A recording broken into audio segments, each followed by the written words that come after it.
what are some of the biggest mistakes parents make with regard to nutrition for their kids? One is the language that they use to talk about food, like avoiding terms like good or bad food. And two, parents really stress about nutrition and Mhm. sometimes overthink things. When the child is younger, until they're starting to make more independent choices with their diet, it's the parent's sole responsibility to provide the child with a balanced diet. What do you think is the role of a teacher when it comes to teaching kids about nutrition? I think it is extremely unfair to expect that of teachers without proper training, and I do not Mhm. think we are giving teachers proper training. What's up, guys? Welcome back to the Dr. Joey Munoz Show, your go to podcast for all things health, nutrition, and fitness.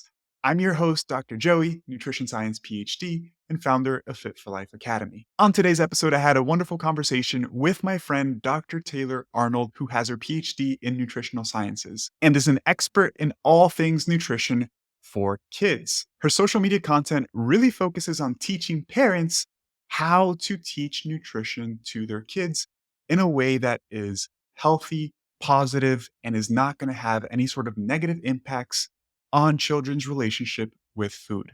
I have to say, I really, really enjoyed this episode, and I took away so much information that I'm going to be implementing myself with my son. That being said, I hope you guys enjoy the episode. Let's go ahead and get right into it. Awesome. We're live. Dr. Taylor, how are you doing today? I am fabulous. Thank you for asking. How about you? Doing great. Thank you for being here.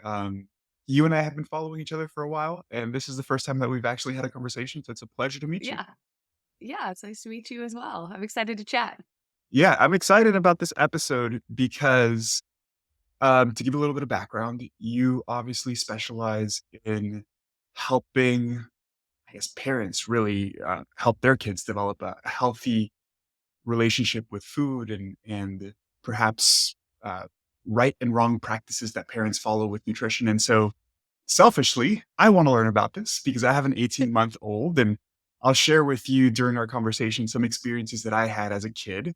And I'd love to get your take on them and then get Okay, some feedback and overall tips on how to help kids have a good relationship with food. So, to kick let's it do off, it. do you mind giving the audience a background on your education? How'd you get into the field? Sure. I have a PhD in nutrition. I'm also a registered dietitian. My whole career has been spent in pediatrics. My dissertation research was actually on vitamin B12 supplementation in the vegetarian and vegan population, but my passion has always been with working with kids. And so during my entire PhD program, I worked with a group supporting kids with PKU, which is phenylketonuria, and that's a genetic metabolic protein metabolism disorder. And so I really fell in love with specialized nutrition for kids doing that. And then after my PhD program, I decided academia was not for me. And so I really wanted to be more involved in like the clinical setting and helping people more immediately than I guess research kind of tends to take a while to translate to people's like real lives. And so I wanted to have a quicker impact on people. And so I went into clinical and I worked using the ketogenic diet in kids with seizures. And that was really rewarding, really incredible. But I was noticing this trend of like even for kids or parents with kids who are medically complex, they still struggle with selective eating, picky eating, how to navigate food parenting. And I was noticing the same questions over and over and over again. And so I wanted to create resources to help parents navigate that. And so I went into private practice and made a course, and then I made it free because I think, everybody has to feed their kids. And so I think this is information that every parent needs to have. And here I am on social media doing that. Yeah, that's super cool. If you don't mind me asking, what turned you away from academia?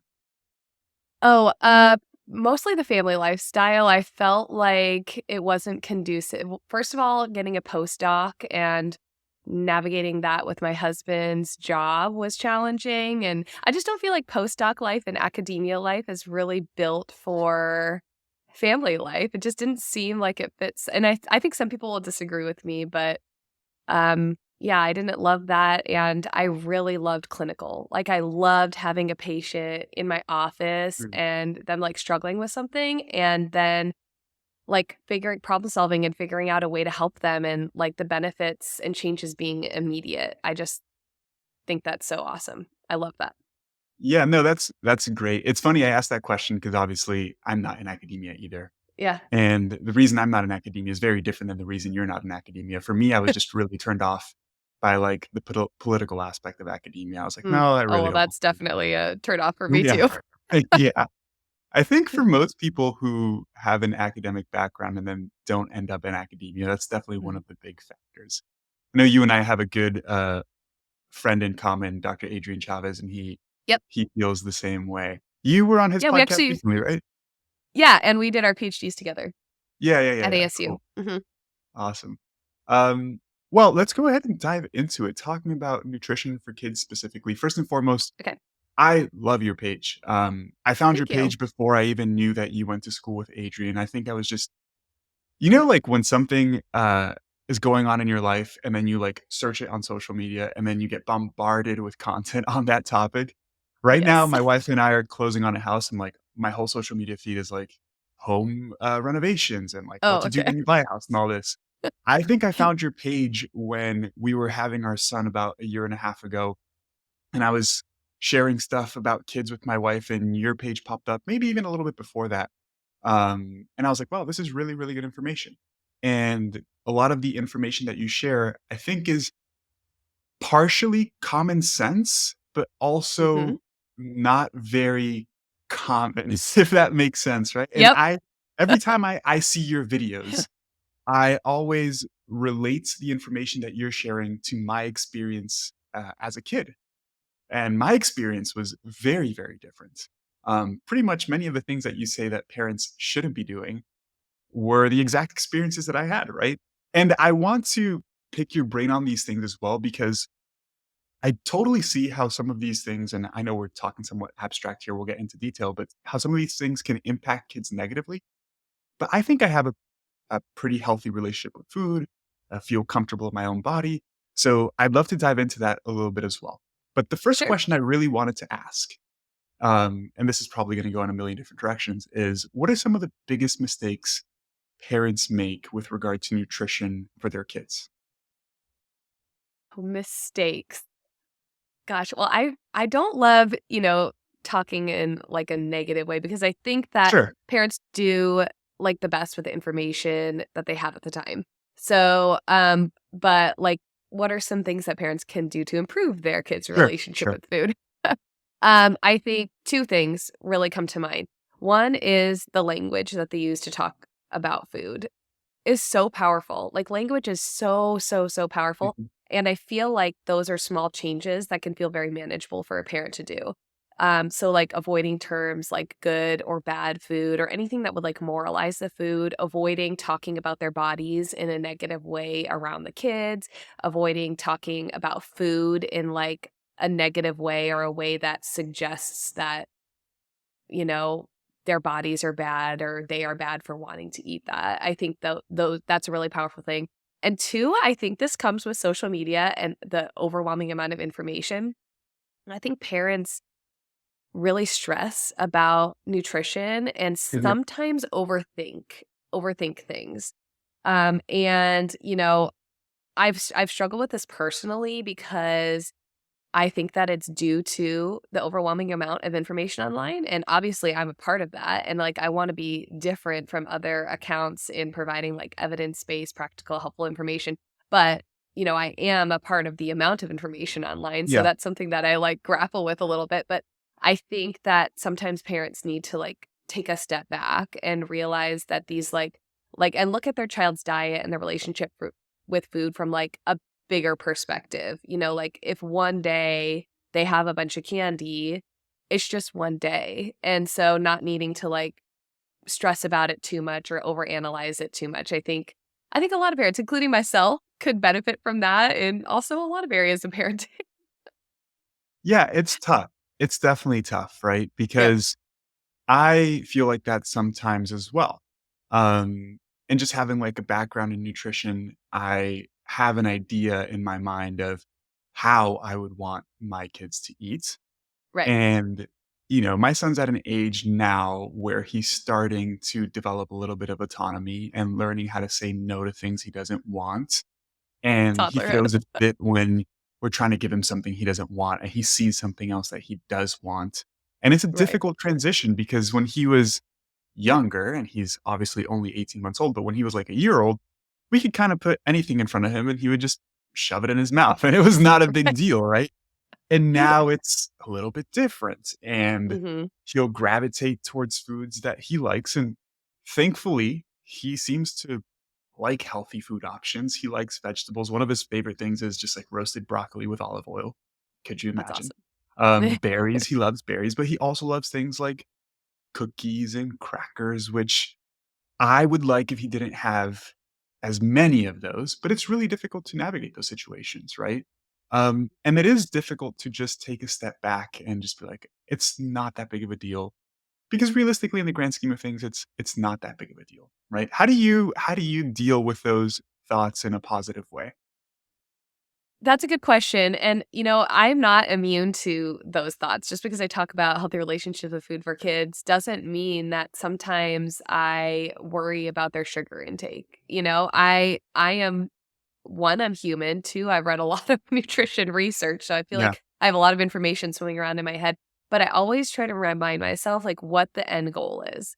And for me, the end goal is to raise a child who's growing, who's thriving, and who is growing into an adult who has a healthy relationship with food and knows how to navigate diet choices that they need to do to support their bodies to continue to grow and overall like support what their body needs as an adult.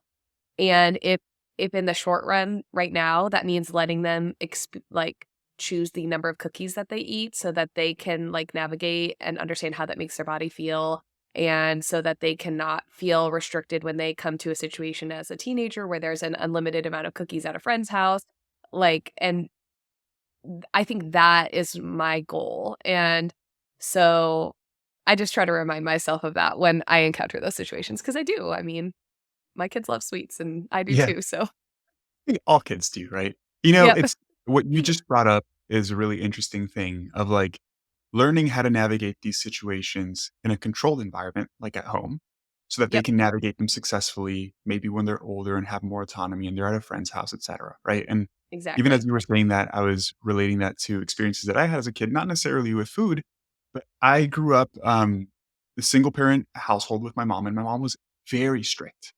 Right, like, I wasn't really allowed to go out much, definitely not allowed to party or anything like that when I was in high school, um, and then when I went off to college and had autonomy, it was the complete opposite, like, now I have all the freedom I could ever wish Mhm. for, and so to put it, to say it, like, quickly, like, I did not do well in school and I was partying 4 or 5 times a week, it was not good, right? And it definitely stemmed from the fact that I never learned how to manage responsibilities with school with having some autonomy, so that's a really good point, I had never even thought about that. It's funny because when it comes to nutrition for our son, my wife is with our son all day long, so she handles most of the feeding, most of the food choices. And my wife doesn't have the same nutritional background that I do, right? Although she understands the basics and what the kid should be eating. But she, I think, naturally has a much more laxed view and implements a lot of the tips that you recommend. And she kind of puts me in my place sometimes. Like I'll come down and she'll be feeding our son some a cookie or some crackers or whatever. And like I'm usually okay with it, but sometimes I'm like, "No, please, like, give him this first or whatever," and she'll be like, "Listen, he Mhm. already ate plenty of that, like, he's good and he wanted some of this, he can have some of this, it's not that big of a deal." And that really does help me just, like, take a breath and be like, "You know what? Like, it really isn't that big of a deal." If I'm being completely honest and transparent, like, I have sweets every day. Am I unhealthy? No, right? So do I have a bad relationship with food? No. So, yeah, I totally see the importance of really reminding yourself that a lot of these things are in your head and they're not that big of a deal. Mhm. That being said, though, we also want to have some, perhaps, I'm not sure if you like to call them rules, but we do want our kids to have healthy nutrition as well, right? We don't want them to just eat cookies and crackers and candies. So, how do we find that balance? How do we encourage kids to make healthy food choices? That's a good question. And I like the word boundaries. I think that kind of Mm, like really depicts how this relationship between the parent and child is when it comes to feeding.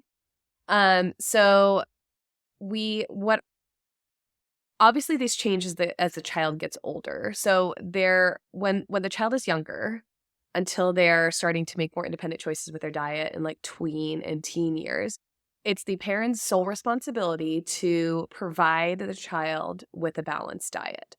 And then the child then gets to choose what to eat. And anytime we try to like take responsibility from each other's bucket, it's going to cause power struggles and potentially issues with trust within the feeding relationship.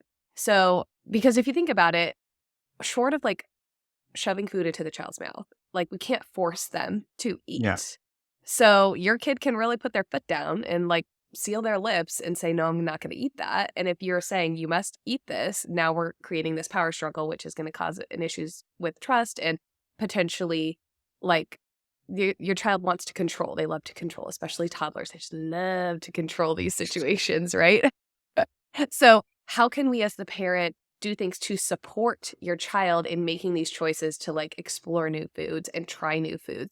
So instead of like taking that responsibility away, we can use play, we can use modeling, we can use cooking with our child to encourage them to explore these foods. We can try to understand like if they need any sensory supports. If they're really selective or really picky, we can, work with a medical provider to see if there's any underlying medical issues going on that are contributing to their selective eating, which is a lot more common than people think. And then as our child gets older, we've supported them in this and making these choices. And now they can show us that they are able to choose a balanced diet more and more, and we can give them more and more autonomy and more freedom. So like one example of how I'm doing that with my almost 6-year-old is, I choose what is an after school snack. Like I will provide them with after school snacks. And now I'm starting to give like make your own snack day and just letting her choose what she's eating.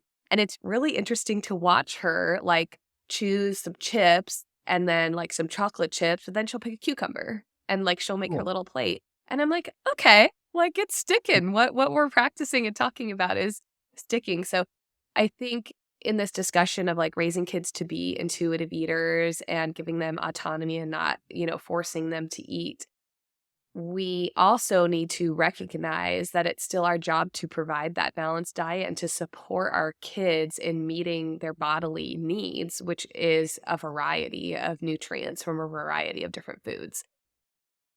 Yeah, that's super cool. I really like the idea of the create your own snack thing. Yeah. I'd love to pick your brain. What are other sort of little activities or strategies that you can use with young kids to encourage them to make healthy food choices?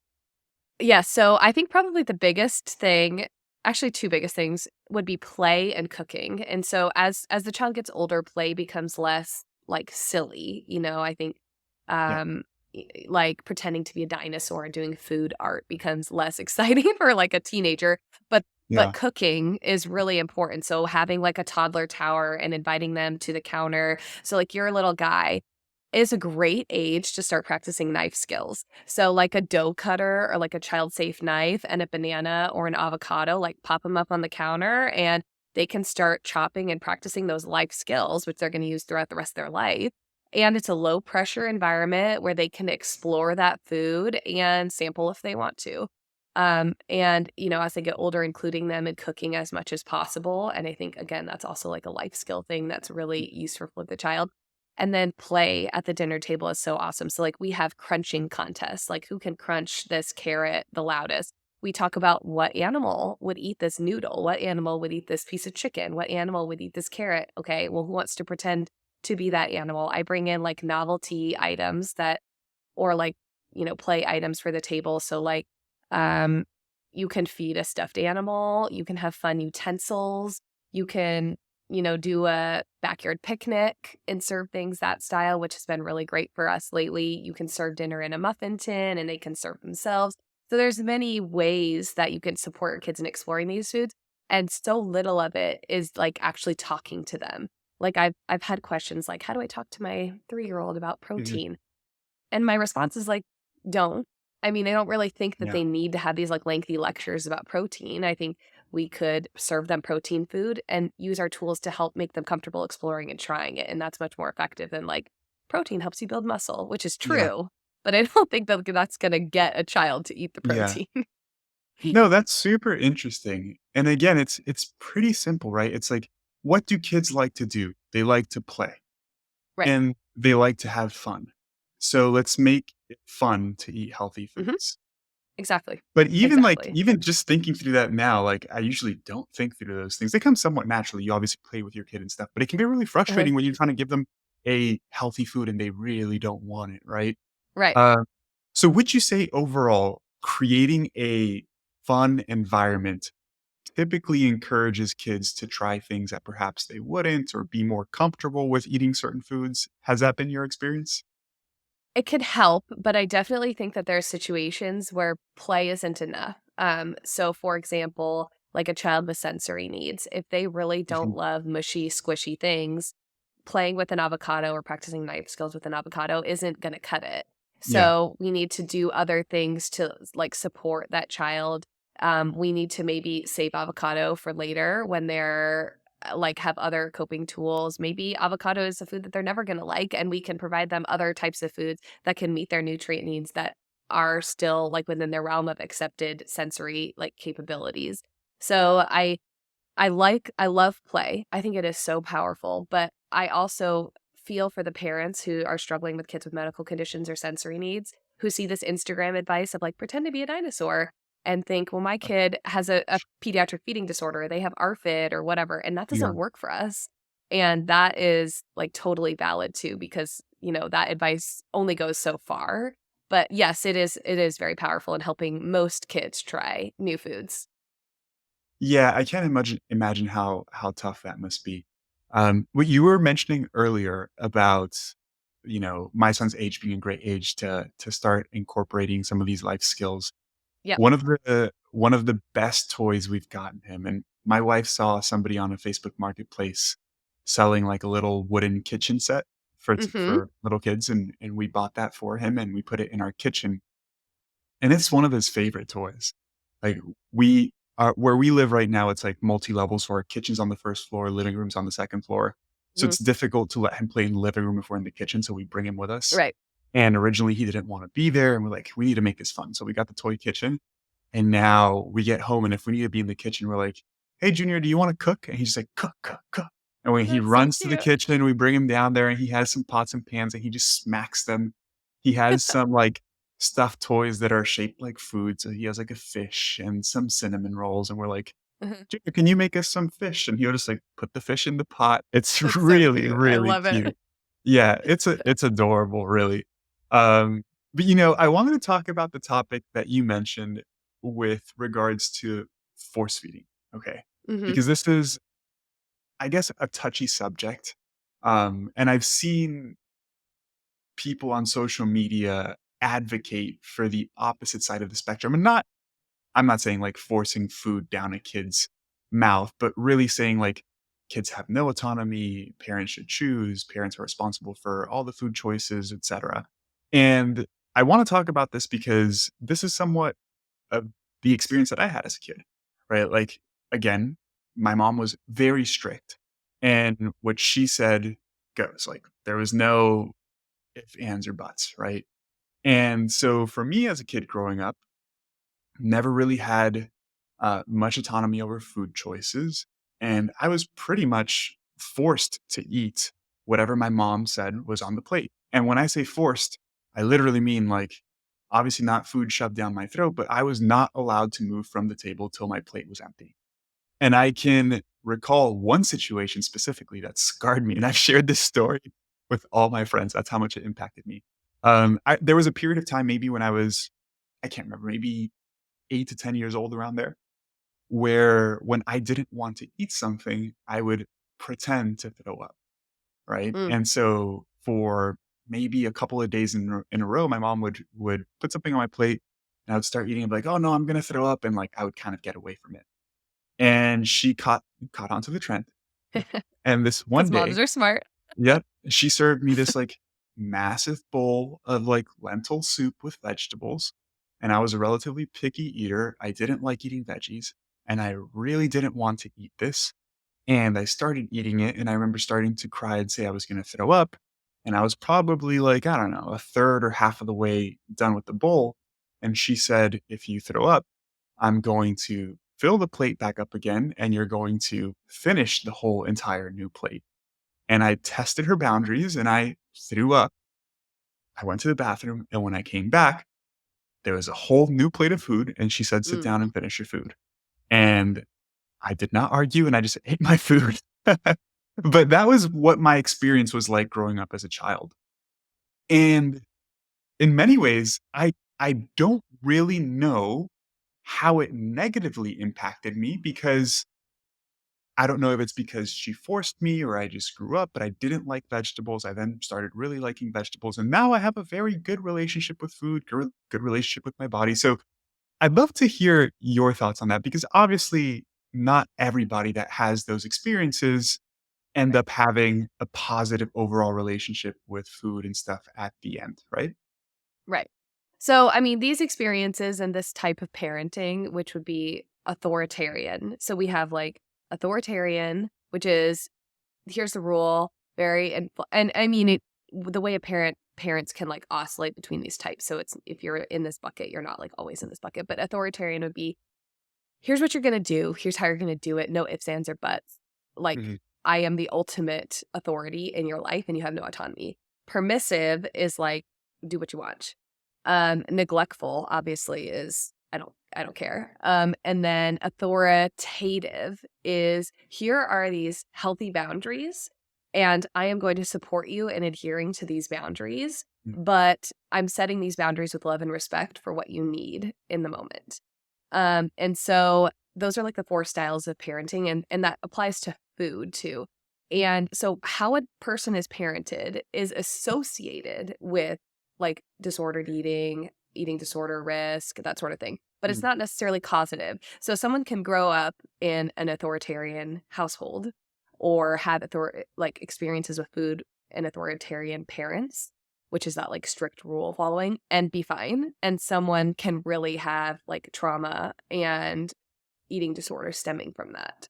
mm, So, there's like relationships, obviously, correlation is not causation, but where we see like the lowest risk for these disordered eating and eating disorders, which have other components related to it, including genetics, is this authoritative parenting or mm. responsive feeding so that I'm going to set these healthy boundaries and I'm going to support you and we'll modify the boundaries if you need it. So that's like what you're saying. That experience sounds like an authoritarian parenting Totally. experience. And those are, associated with an increased risk for eating disorders, but it's not necessarily causative.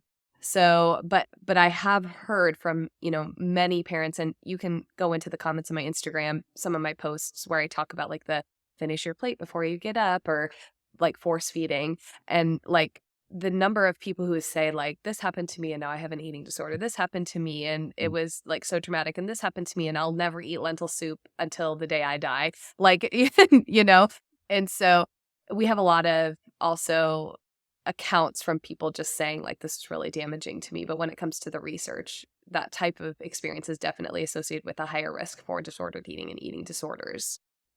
Yeah, totally. That's a great perspective. It's always important to bring up the concept that correlation does not equal causation because people Right. will try to use their individual example or individual experience to make a particular claim. It's like, hey, that was your experience, right? And people also need to understand that when we look at research, we're looking at what happens on average to a particular population, not Right. necessarily to a specific person, right? And hey, like if you had an experience with an authoritative parent when it comes to food choices, that doesn't necessarily mean that you're going to have negative outcomes. It just increases your risk of potentially having negative outcomes. Yes. And And that's I've actually got authoritarian, I think what you're referring to. The wording is authoritarian. so confusing. Authoritative is the good Authoritative part. is good. Yes. Okay. Oh, good.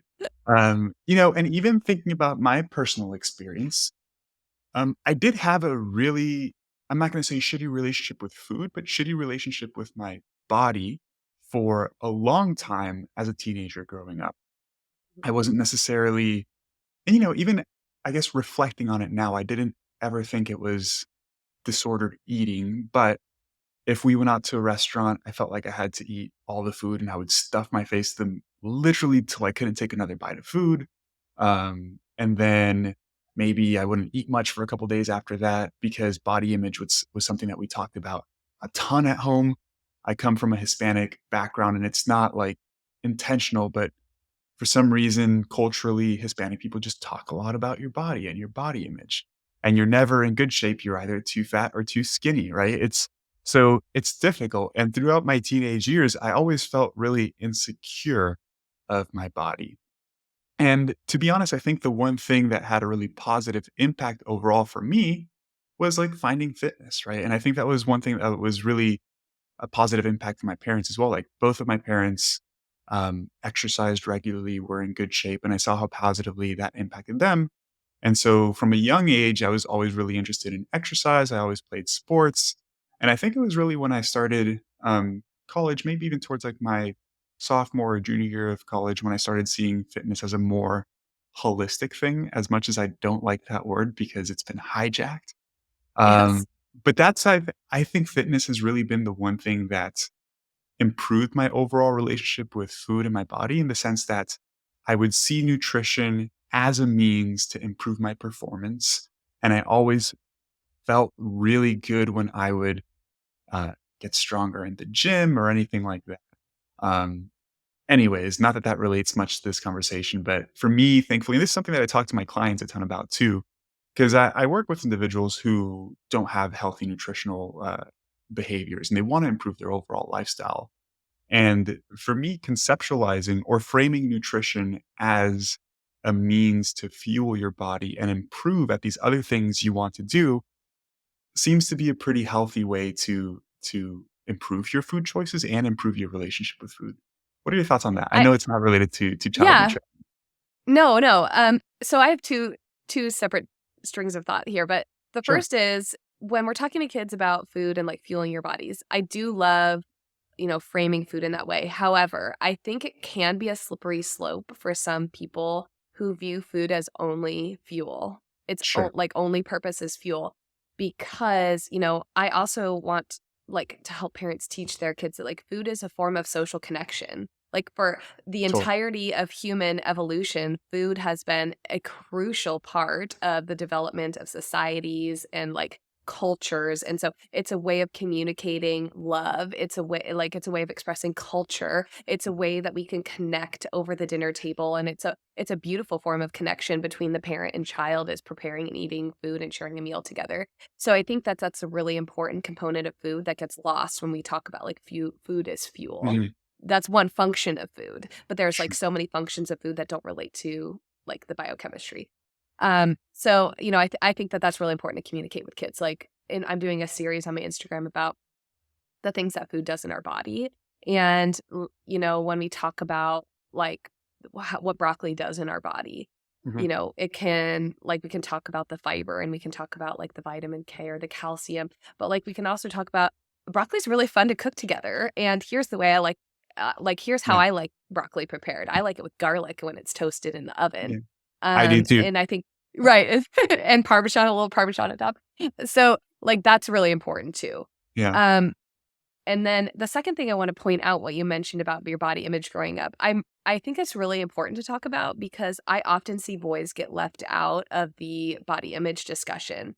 And while that's improving in the literature, as a mom of two boys, that's really important to me because while yes, eating disorder and body dysmorphia rates are higher in girls, we are seeing rises in those rates in boys. And I think that's because of like social media and expectations of like muscle mass and what have you. And so I do think it's important to have these conversations with our sons and our daughters because our boys are not immune to eating disorder and body Yeah. image challenges.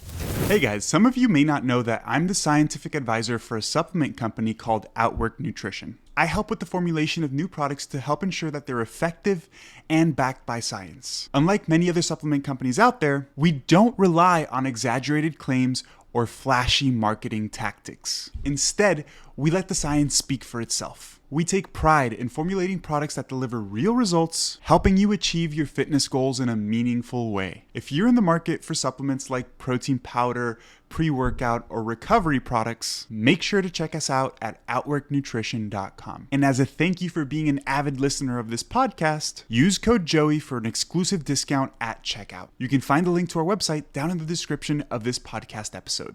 Remember, our goal is to empower you with science-backed supplements that truly make a difference. Choose Outwork Nutrition and elevate your fitness to new heights.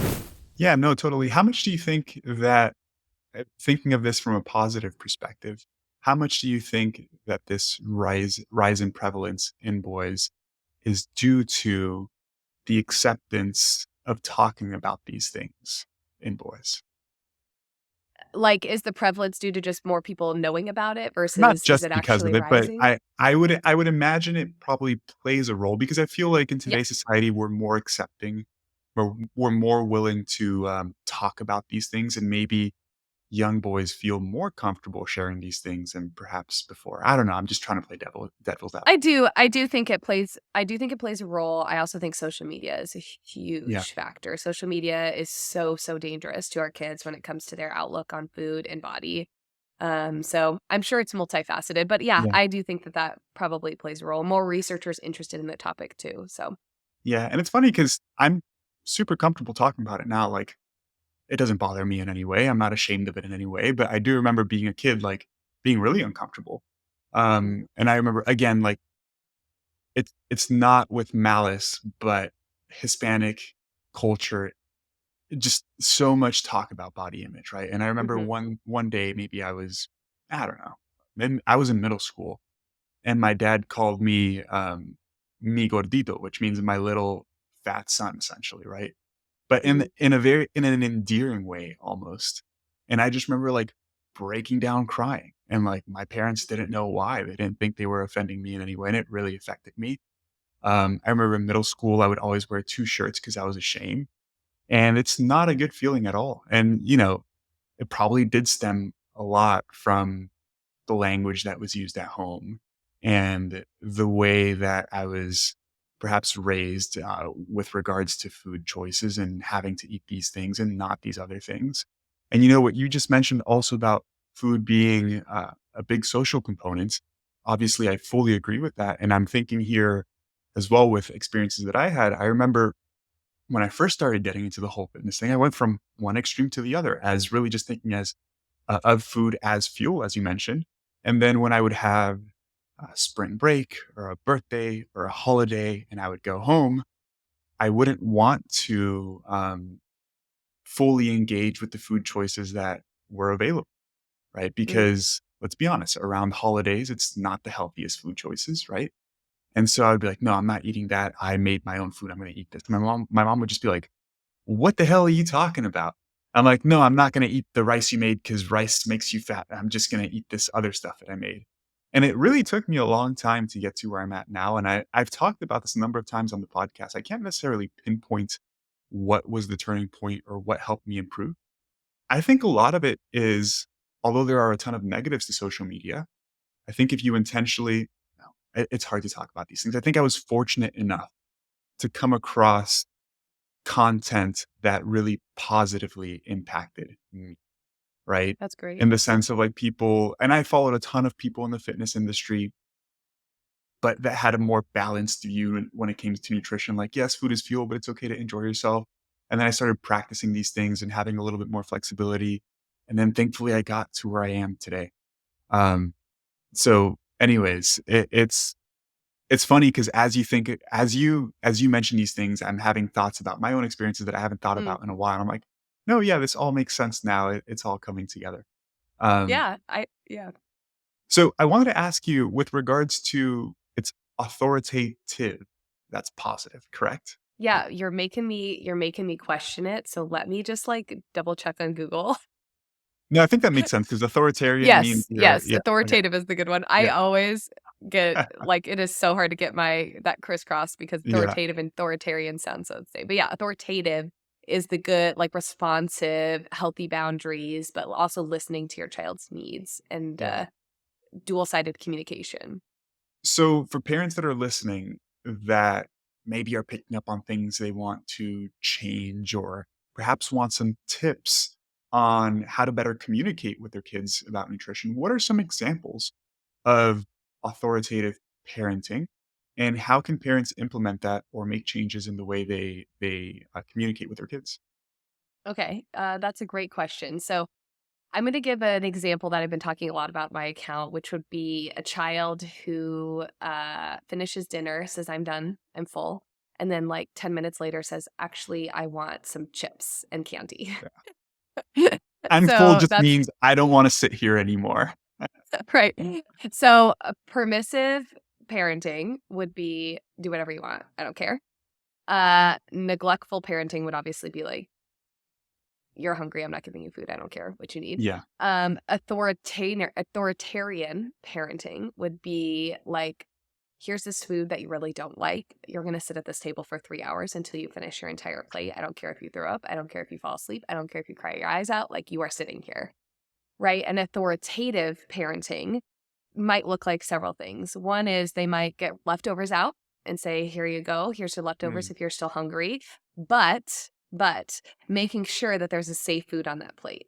So if you get the leftovers out for your child and it's something that they like despise, or it's cold and slimy and they have texture issues, that is not being responsive to your child's needs. sure. That's not setting a loving, respectful boundary, right? So making sure that there's that safe food. Authoritative parenting might also be like, okay, I recognize that you're hungry. I'm going to trust you and what your body is saying. You can have, these three like set snacks that we offer in our house. So like for my house, it would be like yogurt, whole fat Greek yogurt, an apple or a banana with peanut butter, or like a cheese stick and an orange. Those are kind of like the go-to, Those are some if good snacks. you're yeah, so just like simple, boring, including safe foods, Yeah. very nutrient full, but also listening to them and their body that they're hungry. Like, I don't like hearing, I don't recommend parents say you're not hungry when a child says you're hungry because Yeah. you don't know what their body is experiencing. I, as an adult, have been hungry after dinner many times. Yeah. Maybe I had a bad day and I didn't like what was served. Maybe I was distracted at dinner and like helping the kids because they were making a million requests. And then my dinner went cold. I didn't feel like finishing it. Or like maybe, I just was really hungry. Maybe I'm like, for the kid, they're going through a growth spurt and they are actually hungry 10 minutes later. Yeah. So being responsive to those needs and setting loving, respectful boundaries for your child, which would be like leftovers or these snack options, but making sure that it includes a safe food that your child is comfortable eating so that they can fill their tummies if they're hungry. So Yeah, that's kind those of are the all great. difference. Those are all great points. My cousin used to do the first thing that you mentioned, and I remember this with his kids. He would essentially, if his kids said that they were full, they were allowed to get up from the table and go do whatever they wanted. But if they didn't finish their food and then later on they said they're hungry, he was like, okay, like you have your leftovers. And typically it would be stuff that they liked. And it's like, yeah, you don't have to eat right now, but this is the food that we have. And if you're hungry, we're going to eat this. I can see how that's kind of 50-50, not super authoritarian, but also not just allowing your kids to do whatever they want, right? It's hard to figure out what that fine line is. Yes. And there's And they, definitely like instances where if your child, for example, has sensory needs, sure. this is just such a big one, I think, that parents are starting to really recognize a lot more on social media. Like, if your child has unmet sensory needs, it can make it really hard for them to stay at the table or have a positive experience at that mealtime. So, like, maybe they are overwhelmed and they just need a minute. They just need a minute Yeah. by themselves before they can have the capability to, like, experience a food that's not super, like, exciting to them. Yeah. Or maybe they're like teething or missed a nap or like their parents are going through a divorce or like they got a bad grade and they're frustrated about it. Like in those situations, it's normal that the Yeah. kid would not feel excited about a food that they don't love. Yeah. That's a really good point. I wish we had better recollection of how we felt as kids, and maybe we'd be able to relate a little bit better. Because, like, Yeah. you don't remember anything from when you were 2 or 3 years old, right? I think I barely have some recollection of how I felt about things maybe when I was like 10 years old. But even then, I can't relate that much, right? It would be really cool if we could remember those things. Yeah. I wanted to ask you about some specific situations and get your Okay. overall thought on like, yay or nay, would this be something you recommend? Okay. Okay. So, one thing that my mom did that I think was pretty positive, which I think would fall under the authoritarian Okay. category, and you can tell me if I'm wrong here, is that in many instances, so for example, I was really picky with vegetables specifically. And my mom wouldn't force me to eat a whole tomato or a whole avocado, but I was required to at least try it. And if I didn't like it, I could spit it out, but I was required to try at least one vegetable pretty much at most lunches and dinners. And for years, I would just take a bite of avocado and be like, "No, I don't like this." I don't know if that contributed to me now really liking all vegetables, but what are your thoughts on that practice specifically? I don't love it. I don't love that practice. And because one of the main reasons is because I want to set parents and kids up for success at the table. And so if a parent is implementing this rule and your kid is really putting their foot down, how are you going to enforce it? Like, Mm, how are you going to make sure that they try the avocado? Are you going to put it in their mouth? Are you going to take away something? Are you going to bribe them with candy? Like, all of those things are not ideal. And it really sets up a parent for a power struggle. And so if you really want, let's say your child to try something on the plate, use play, use cooking with them, use being silly. Like, if it's an avocado, for example, like, can you put it on a vehicle that makes them comfortable? Like, they love toast. Maybe yeah. we could put it on avocado toast. Or Yeah. they love sprinkling things on their food. Can we give them some like everything but the bagel seasoning to sprinkle on the avocado themselves? Can we let them prepare it themselves? And even for parents who are like, I'm so sick of this, that my child doesn't eat any avocado. I really want them to eat avocado. Like, touching the avocado for some kids is a win. Like, Mm, smelling the avocado, like slowly working their way up. Because for some kids, going from never not eating any avocado to taking a bite is a huge leap. That can be really overwhelming. So even celebrating like the little wins of like bringing it to their mouth, maybe they just touch their tongue to it, mhm, like my son, for example. He has pediatric feeding disorder and really struggles with trying new foods. We've been, navigating that a lot. And the other day we served him chicken noodle soup. mhm, And it was a very challenging meal for him. Even though he loves noodles, it was a very challenging meal. And so we, used training chopsticks, which is like the novelty item.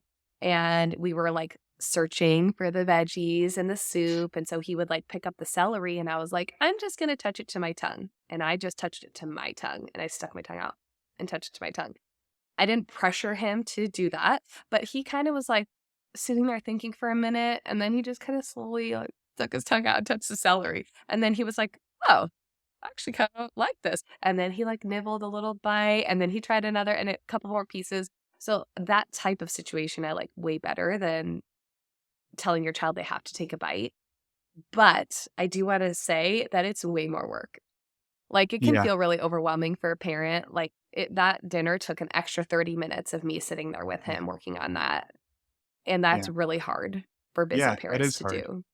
Yeah, maybe So a much better alternative, not saying to your circumstance, to my circumstance would be just putting the food on the plate without any sort of expectation mhm. of what they have to do with the food, right? Yep, yep.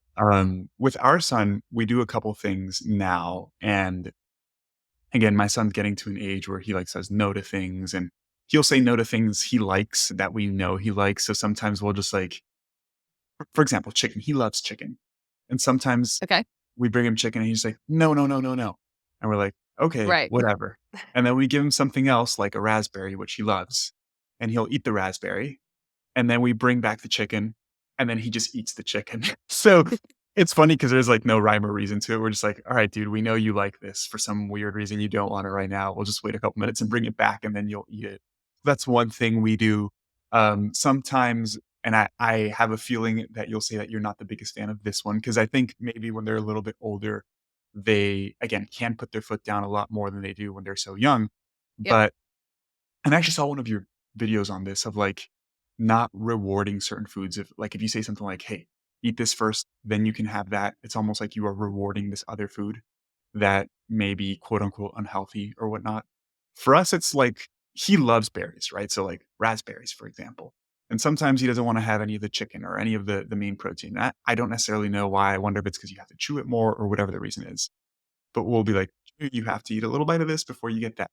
And when we do that, he will gladly eat the food that he didn't want to eat because he understands that he can have the other thing immediately after.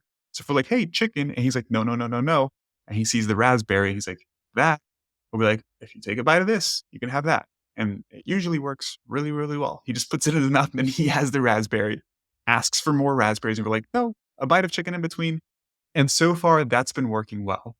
Another thing we do typically, if we're going to be down in the kitchen, let's say we'll sit him in his little high chair for like 15 minutes. We just cover the thing with food choices and just let him pick whatever he wants to eat.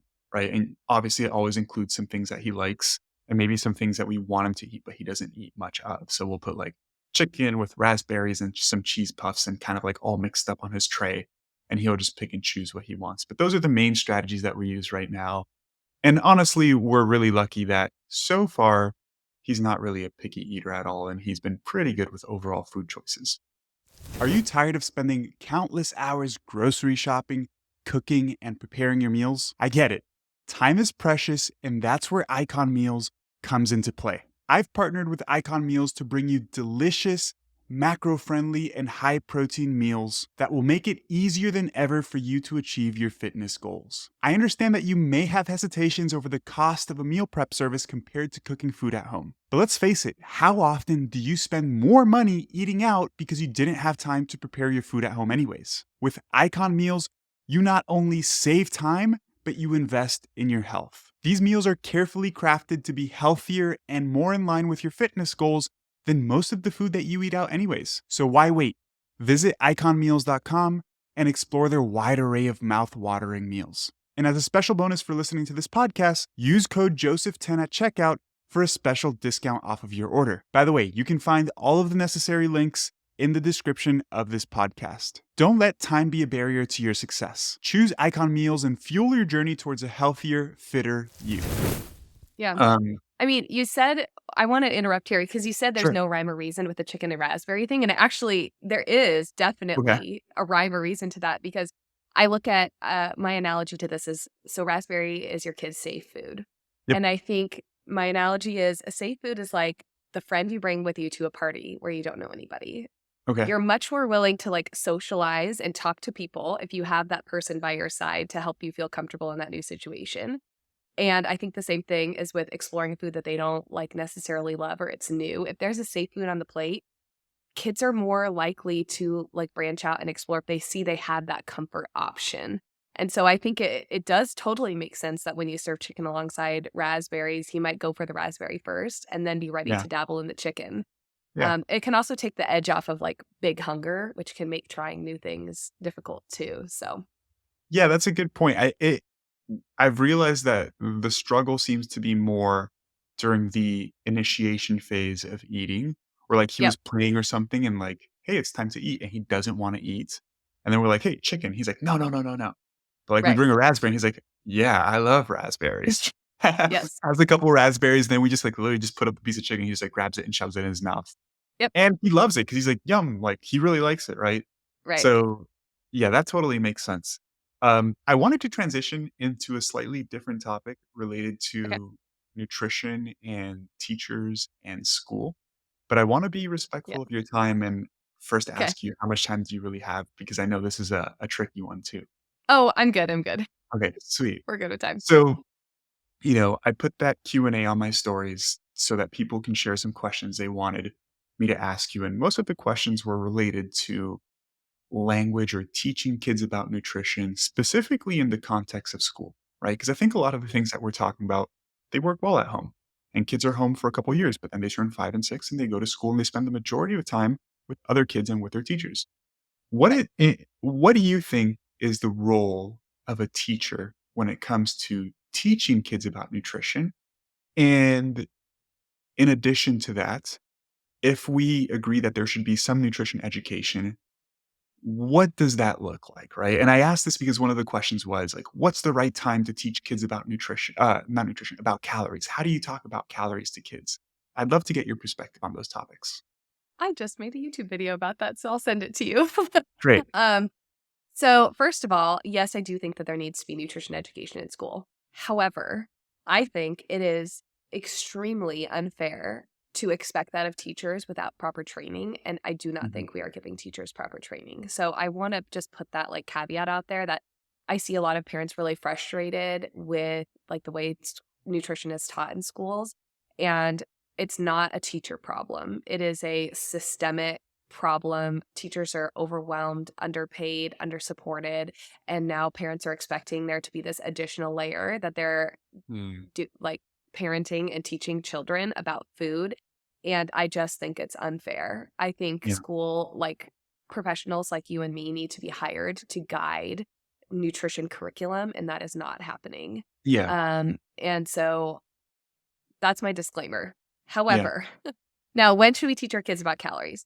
I think this depends on the child. So my daughter and I, she's 6, have already had discussions about this, and that is child led. I think that at a young age, it's important that it's child led. So she reads and sees this word on all of her food labels. So she's like, "What's a calorie?" And I think this is a very unique opportunity that we have to present this in a neutral way. So when it comes to food language and talking to kids about food, I think we need to keep it truthful, like factual, void of any morality, and age appropriate.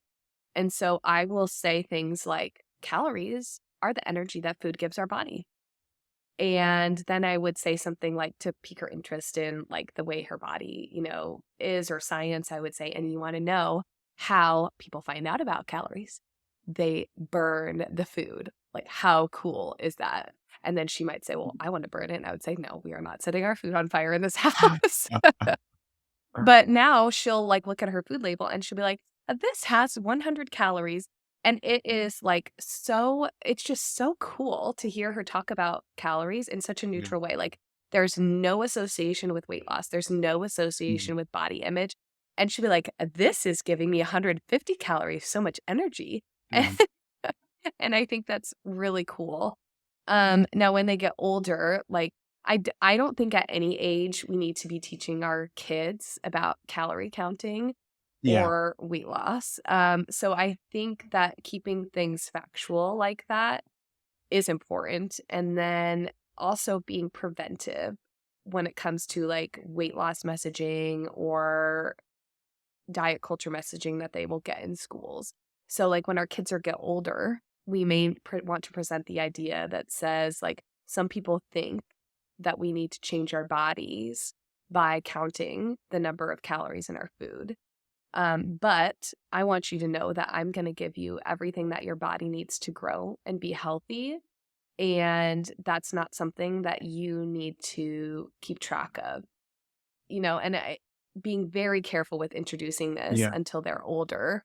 But I think because they're going to get that messaging, even from like a pediatrician Yeah. standpoint, they get that messaging. And I think nutrition is amazing, and learning about what foods do in our body is so cool and so powerful. We should teach our kids that. But I think we need to be very careful with presenting it in a way that's void of diet culture messaging. Yeah, it's tough. It's really tough, right? Because, yeah, what if your kid says, "Well, this has more calories than that. Is that bad?" It's like, Right. it's a tough thing to talk about. Right. But I'm And happy to hear you know, that your 6-year-old is inquisitive and navigating it oh, she well. loves it. She loves it. And I think those questions are natural. Yeah. Like my daughter has asked about, are those good calories or bad calories? And because she's heard that at school. And I think providing a factual answer, like for many kids, we want to increase their caloric intake. Mhm. Maybe they're growing, they're going through growth spurt, they're student athletes. And so we don't want to frame it as like this is better because it has less calories. I think it's very important to give them that neutral messaging. Yeah. Everybody has different needs, and this food just has more calories. If you're more hungry or need more, then this is like a great choice for you. So, Yeah. Yeah, and what I'm picking up here from what you're saying is like, yes, neutrality in the messaging, but really what it comes down to is like nuance and education, right? mhm, Like you're teaching them the actual information, not necessarily this sort of dichotomous message that this is good, that is bad. So right. I'm with you 100%, like fully educating them on the nuances of different food choices. And I'm not sure how far you go with this with your daughter at the moment, but even like discussing like maybe certain contexts where some things may be more beneficial and some contexts where things may be less beneficial. Yep. But it's tough, right? Because kids are kids and they're probably going to internalize things differently. I'm Yeah. definitely excited, but also I guess the word isn't nervous, but curious to see what it's going to be like with my son. Because as parents, It's the fun. last They're like things, little yeah, science experiments. yeah, totally. I mean, as parents, the last thing we wanna do is cause any sort of damage, Right. right? But sometimes, I mean, again, I doubt the vast majority of parents don't do things with bad intentions, but it's difficult because, like, some things we do inherently are gonna have some negative outcomes, unfortunately. Right. Right. Um, But I avoiding that dichotomous messaging yeah, is really important, and they are going to get that in schools. I mean, that's even in yeah. standard state curriculums. That's the Arizona State Health Curriculum that includes that messaging, which I despise. But, because when it comes down to it, a food isn't always good or bad for a person, Of and, course. like, the situation matters, and so those labels are inaccurate, and I am in favor of teaching children age-appropriate, accurate Yeah. nutrition information. So, Yeah, it's hard. It's not even just with kids, like adults, right? We see on social media every day, like, a lot of the content that I do is debunking a lot of this, like, dichotomous type of thinking around food. yep, And inherently, people are just like, "No, that is bad because of this ingredient." And then when you ask them to provide a little bit more information, they just can't, right? They're just like, "Oh, this is bad." And right, people have such a it's almost like religion, like, they have such a strong tie to this viewpoint. yes, I made a video it was earlier this week just about, like, processed foods aren't bad. These are some examples of processed foods that are really healthy, and I eat these on a daily basis. And one of the things that I shared was a Quest protein bar, which perfectly fine, right? You get some protein, you get some fiber, it tastes good. And people just, like, inherently are like, um, but do you see how many ingredients are in it? It's like, well, that right, doesn't matter. But you can't say that because it's so hard to get somebody to change their perspective, especially when they have, for some reason, a really strong opinion on something and also lack so much knowledge, right? Because it's mhm, like, listen, to teach you why what you're saying is incorrect, I need to teach you a lot of stuff. You have to have some, like, base knowledge of nutrition. The truth is that most people don't, right? right, It's unfortunate. I wish there was a lot more nutrition education in school, and not just nutrition education. I think there's a same, couple of fields that would be important, like, even, like, how do you file taxes and, like, handle your finances as an adult? Like, nobody teaches you right? that, right? Like, it's basic life skills. I think school could do a much better job of teaching those things.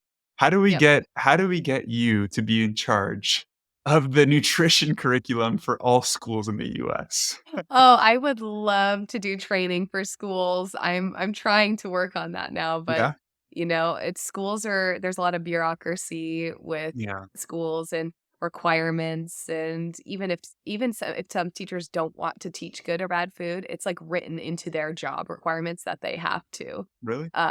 Yeah, like the curriculum is set by the state in some cases, and they Oh, cannot wow. deviate. And so it's really tough to make changes with that area.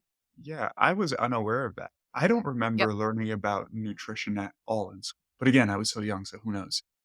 Yeah. Um, Now there's a lot of like diet tracking assignments, which I just like despise. I do not think we should be telling like a ninth grader to track their calories on MyFitnessPal. I think that's a recipe oh my for god. disordered eating and Yeah. problematic, body image issues. And I hate that. So Yeah. yeah. Yeah, that's weird. It being a requirement Yep. is totally different than somebody doing it voluntarily, Yeah. right? Because Or like weigh-ins, for example. Like, yeah, yeah, yeah. no, not That's appropriate in that's schools. We interesting. do not need to be weighing children. There is no circumstance where we need to be weighing children in school. Unless the nurse is administering a medication, no weighing in schools. So as a parent, what do you do? Like if your kid comes back and they're like, my teacher told me to do this, and if I don't do it, I'm going to fail. What do you do? I talk to the teacher. Yeah, I very, very with kindly. respect and love and kindness to the teacher, but, like, for weigh-ins, I ask at the beginning of the year, "Is there any reason that you or the nurse will weigh my child?" And then I will opt them out of that, and I will tell everybody else to opt out of it.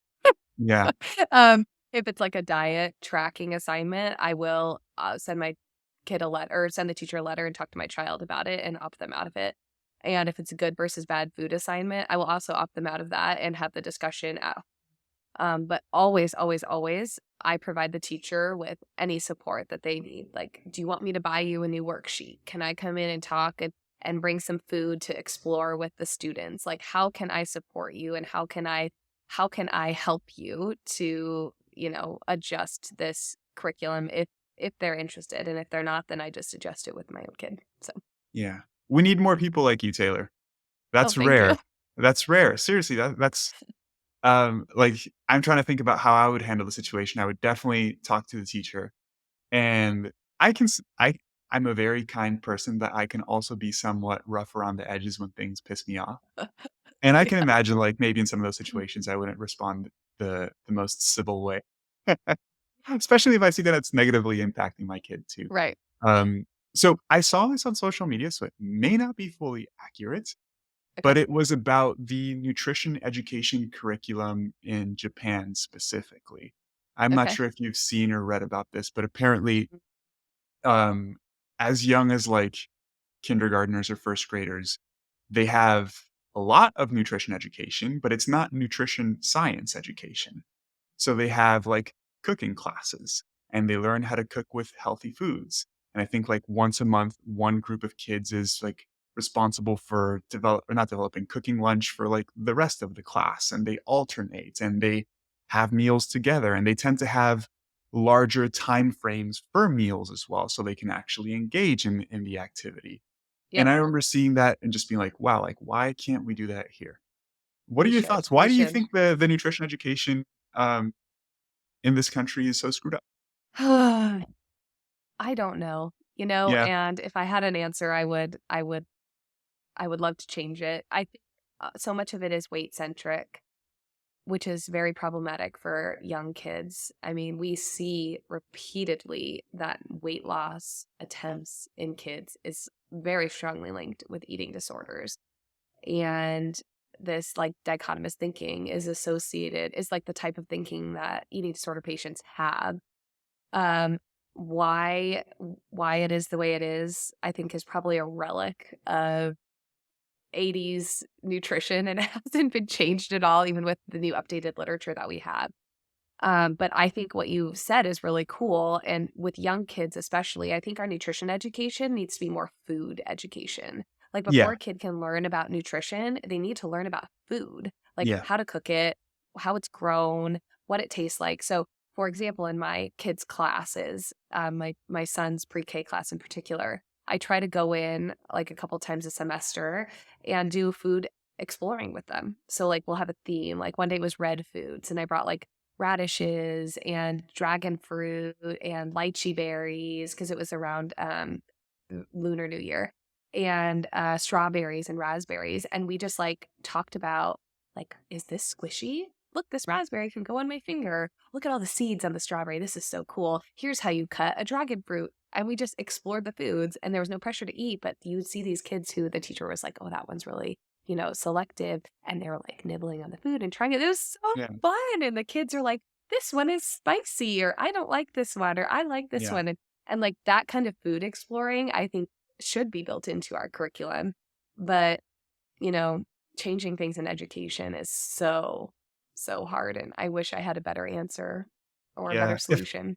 again, if I were like trying to steelman the argument of why nutrition education perhaps is the way it is, I'm assuming it's probably because a bunch of people who don't know anything about nutrition see that obesity is on the rise in our country and obesity rates are Right. super high, and they're like, well, being overweight negatively impacts health, so we should probably educate kids more about things that impact your weight negatively. And so there's also this stigma around processed foods and stuff. And so we're just going to tell kids these things are bad and hopefully have some positive outcomes. And it's just like very overly simplistic type of thinking, right? I'm Yes. sure that's where the curriculum comes from. I doubt it's like intentionally harmful. No, It's no, just I don't think loves, it's intentionally yeah, harmful either. I think it's misinformed. it's misinformed, correct. And Yeah. and I don't work with kids, but I work with adults and I work with a lot of individuals who don't really know what a healthy diet is and like they Mhm. do want to lose weight and they do want to improve their overall body composition. And the last thing I would ever want to do is cause more harm to these people, right? So like one thing that's what's the word here for it? Like, I do not work with individuals who have eating disorders or have disordered eating because I know that that's not my area of expertise. So I typically refer them out to colleagues that work with that type of individual. But even then, there's still like people that don't fall into that category, but have had not the best relationship with their body. They don't know how to navigate their nutrition. And for me, the main framework or method that I have and that I try to talk to my clients about is that we need to think about nutrition and exercise from a health-based perspective and from a habit-based perspective, right? Because my whole philosophy is that your health and your fitness are just a delayed reflection of your daily habits, right? So rather than hyper fixating on what your weight is every day or just your body image, let's really focus on developing healthy habits. What does healthy mean with regards to food? Having some education around protein and fiber consumption, showing them research around nutrient timing and why it's beneficial to have a well-balanced breakfast and what does that look like?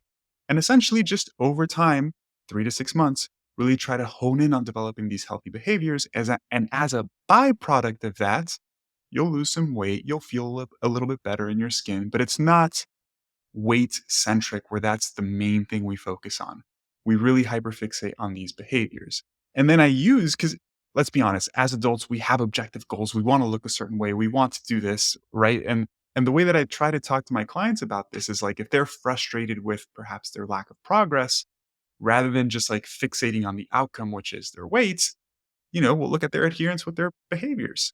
We're like, hey, like, we committed to doing these healthy behaviors, and realistically, you haven't really been focusing on these so much. So, what are the things you're struggling with like protein intake or whatever it is? And let's try to come up with some strategies to try to improve that.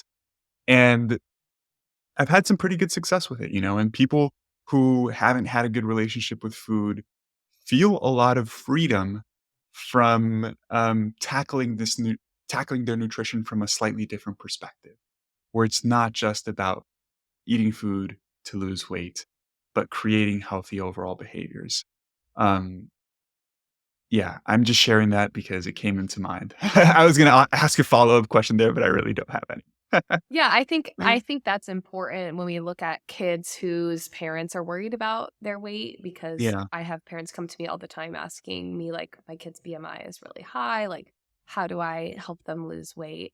And my response is always like we do not like focusing on the weight is going to be harmful. yeah, So like what can we do to support your child in like being happy and healthy and thriving and also accepting and loving the body and skin that they're in. Like, how can we support them in that? And, we'll look at things like, does the kid have access to a space to play? And, like, do they have a sport that they love to participate in? And all of those things are independent of weight. But, as an adult, like, how can we support them in enjoying movement? Um, so I think, a lot of that translates and I come from like a health at every size perspective. And so that's really important to me practicing that way. But I think what you're saying has a lot in common with that in being the focus is on these things that will support the person in yeah. thriving and living their best life. And that ultimately doesn't have to do with the number on the scale. Yeah, because even talking about like the number on the scale, like let's say, because I'm also a big fan of like supporting what people want to do, right? And this is something I talk to Right. my clients about. Like if a client comes to me, they're like, "Hey, I want to lose X amount of weight." I don't feel like I'm anybody to tell them like, you should or you should not do that. Right. So the first thing I tell All my for clients is like, individual autonomy. yeah, exactly. The first thing I usually tell them Yep. is like, listen, I'm going to support you with your goals and understand that anything that I share with you is from the viewpoint of I'm trying to support what you said you wanted to achieve. And if at any point that changes, I will change the sort of messaging that I use and the types of recommendations that I give, and even the language that I use when we have conversations about these things. Right. And one thing I'm really big on when clients perhaps are struggling to do whatever it is they say they want to do, it's like really reflect on why you want to do it in the first place, right? And Mhm. oftentimes people realize, like, hey, this losing 10 pounds is not all that important. And I've worked with a number of clients who have started working with me because they wanted to lose weight, look a little bit better. And we work together, and all they get out of coaching is that they realize that it doesn't really matter to them. And that in itself is a huge win for me, right? Because some of these people have been trying to lose this weight for years and like they struggle. And oftentimes it's because like, hey, like the sacrifices that are required to do that don't really mean anything. And like it's not going to positively impact your life in any way. And seeing clients come to that realization is really cool sometimes. One thing I wanted to ask, because kids are really smart, right? And Mhm. kids pick up on a lot of nonverbal things. Kids Mhm. pick up on a lot of things that their parents do.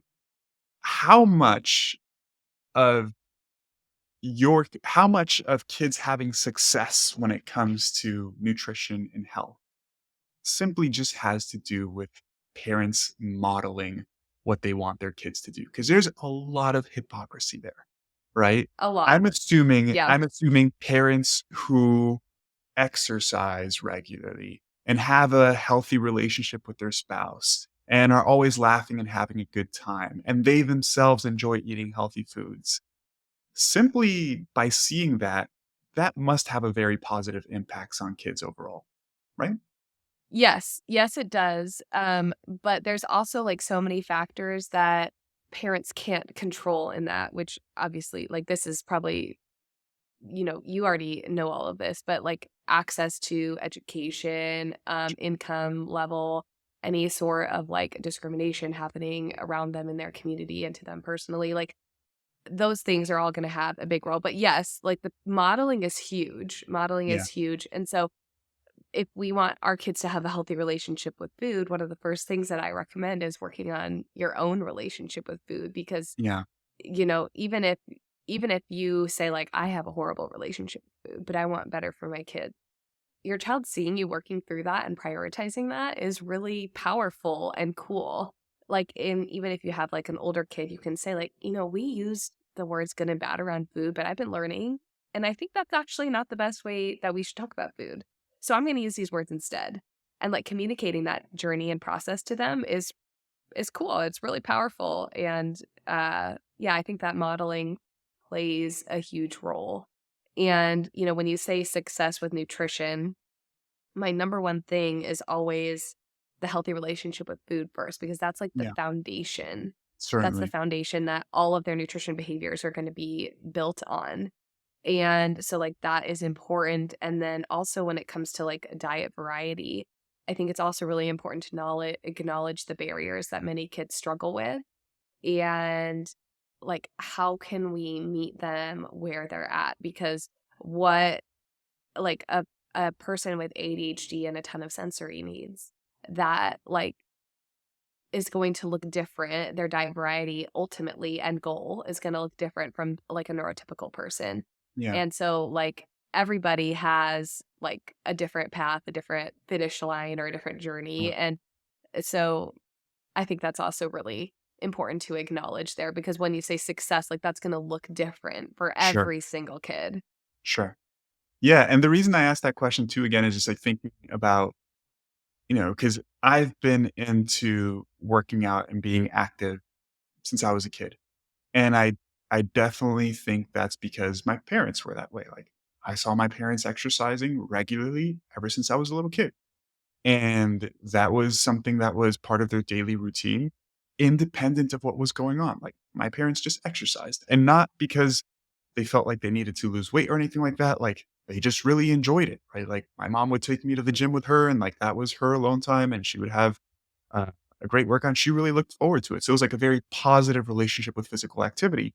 And one Yeah. of the things that I've talked a ton about in the podcast is like how fortunate I feel that my parents were that way when it comes to exercise. Because I'm sure if you come from a household where physical activity is not celebrated in any way, it's difficult to develop those behaviors, right? If you've never seen it in your parents, if you didn't grow up with it, that's like, that's completely unknown to you. And that's difficult, right? And then things that I think my parents didn't do well, I've also reflected on and noticed that those are things that I've had to work really hard on.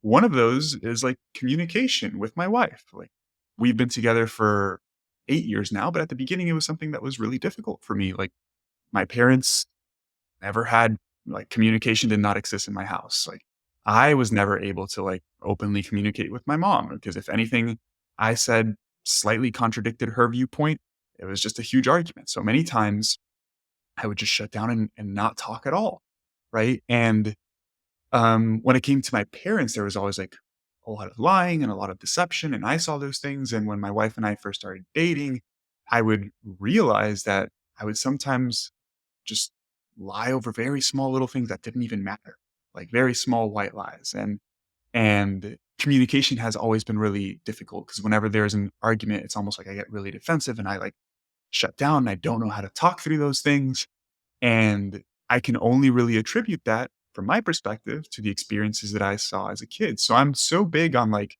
modeling the way that Mhm. you want your kids to be. And it may not go 100% the way you want it to, but I can only imagine that it does play a very big role.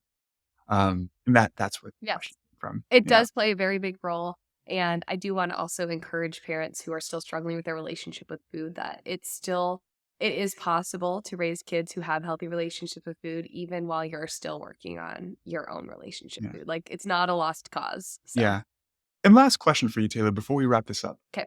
because that phrase positive relationship with food or bad relationship with food gets thrown around a lot. How do It you does. define that? How do you define what your relationship with food is? Because let's be honest, and here's why I say this, because I think there's a lot of nuance to this too, right? Like I would say I have a very positive relationship with food. But even then, there are times where I like overeat and I don't feel really good about my behaviors. Mhm. But I wouldn't necessarily say that that means I have a bad relationship with food, right? So how do you define it? You know, I don't think that there's like one well, there's obviously not one universal accepted Sure. definition, but I think it's a person or a child, I guess, who would still be learning this, who is able to fuel their body and provide their body with the food that it needs while also enjoying and experiencing all the other things that food can bring to the table, no pun intended, without any feelings of like guilt or shame around what they're eating. Yeah, that's a That's probably the great most succinct I can put it. yeah. No, that's a great definition. I was thinking of the word guilt too. I think that's probably the really important word there, right? That there's not a ton of sense of guilt around eating certain foods or maybe even like fear or anxiety, right? Absolutely. Because Yeah. that's another big one. Like It's like, eating without fear. Yep. yeah. Or feeling anxious about going to this social event because there's gonna be Right. food or whatnot. And I Right. definitely felt that a ton as a kid. It's not a good feeling at all. Yep. Yep. Anyways, And those feelings of guilt and shame and fear are part of diagnosing eating disorders. Obviously, it's not like the only thing, but that's definitely something that would be a part of it without that second piece of the healthy relationship with yeah. food without those things. Yeah, I talked to a good friend of mine. Do you follow Astrid Naranjo? She's a dietitian.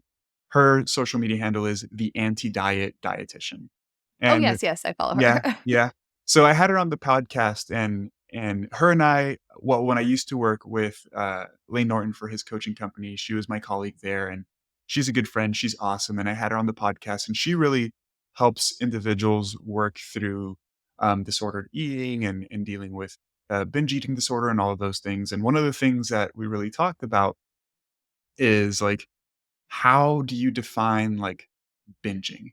Because if we just define it based off like quantity of food consumed, I can say I binge very often, right? Jokes aside, and her whole aspect was like the mental frameworks behind the action, right? Like Mhm. if you consciously choose to partake in the behavior and don't feel bad about it afterwards, that's a very good indication that that's not binging, that that's not disordered eating. And we were talking about it because she was here in Tampa for a weekend, and we went out to get sushi, and we went to an all you can eat sushi spot, and we probably ate like 2 days worth of food, no joke. And we were like, is that characterized as binging? And she's like, no, because we intentionally chose to do that. We enjoyed it. We didn't feel bad about it. Right. And just Mhm. helping people get to that point is really, really cool. Yep. Um, yeah. Anyways, Taylor, I could keep you here forever. Honestly, I like to talk a lot. Um, yeah, my favorite thing to do is talk. But I appreciate Same, I your think that's time. why we Yeah. have our respective professions. Yeah. It's funny because I started doing the podcast because like Instagram just didn't really make me feel fulfilled in the sense that like it's so short and the purpose of Yeah, Instagram is not really education. Like people are going there for entertainment, and we right. can do our best to be educational in an entertaining way. But I really like doing the podcast because of that. And I get to connect with super cool people like yourself and a ton of people that I've had on here. So, with that said, thank you so much for giving me some of your time. Do you mind sharing with the audience where they can find you on social media, where they can find your courses, your content? Sure. Yes, I'm on Instagram at growing.intuitive.eaters. I'm also on TikTok at Dr.Taylor Arnold and on YouTube at Growing Intuitive Eaters. And YouTube is where I host my courses. So all of my courses are 100% free courses, ebooks, everything I offer is 100% free for families. I have courses on like starting solids or feeding your baby, raising an intuitive eater, like adding variety into your kid's diet, or eating, constipation, transitioning from formula or breast milk to milk. I have a course in progress about feeding your kid with ADHD. So all of those live on YouTube. If you want courses on feeding your kids, my YouTube page is where it's at. So that's where you can find me there. Yeah, that's awesome. I share your videos all the time with my wife because I Oh, thank again, you. I can't express how much I really, really like your content. Well, tell her I And for said the hi. Yeah, no, I definitely will. I told her I was doing the podcast with you today, and she was super excited. Cool. To those of you guys listening, her social media and YouTube page and all that will be in the description, so you can just scroll down and see it there. And if you've listened this far, thank you so much for tuning in. As always, if you're a regular listener, I would really appreciate if you take a second to rate the podcast and leave a review. And I'll catch you guys in next week's episode.